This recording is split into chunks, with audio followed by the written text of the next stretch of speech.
بسم اللہ الرحمن الرحیم۔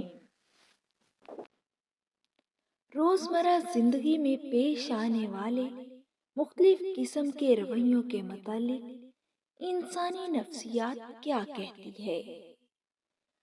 جو شخص سب کو خوش رکھنے کی کوشش کرتا ہے وہ اکثر تنہا رہ جاتا ہے۔ جذباتی لوگوں میں عام لوگوں کی نسبت زیادہ طاقت ہوتی ہے کیونکہ وہ ہر چیز کو جذبات سے جوڑتے ہیں۔ جو لوگ اپنے کام میں کسی دوسرے کی مداخلت پسند نہیں کرتے وہ زیادہ اچھے ورکر ثابت ہوتے ہیں۔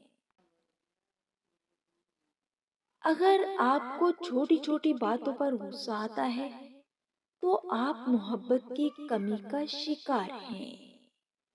اگر آپ چھوٹی چھوٹی اشیاء سے چمٹے رہتے ہیں تو آپ بچپن سے عدم توجہ کا شکار ہیں۔ جو لوگ دیر تک جاگتے رہتے ہیں وہ زیادہ تخلیقی ذہین اور زندگی کے فیصلے میں بہتر ہوتے ہیں۔ تجربے کار لوگوں کی تجاویز ضرور سنیں کیونکہ وہ اپنی ناکامی کی وجہ بھی جانتے ہیں۔ جو بچے جلدی بولنا شروع کر دیتے ہیں ان کی یادداشت بہت مضبوط ہوتی ہے۔ اگر آپ بیٹھے بیٹھے ہاتھ پاؤں ہلاتے رہتے ہیں تو آپ ذہنی انتشار کا شکار ہیں۔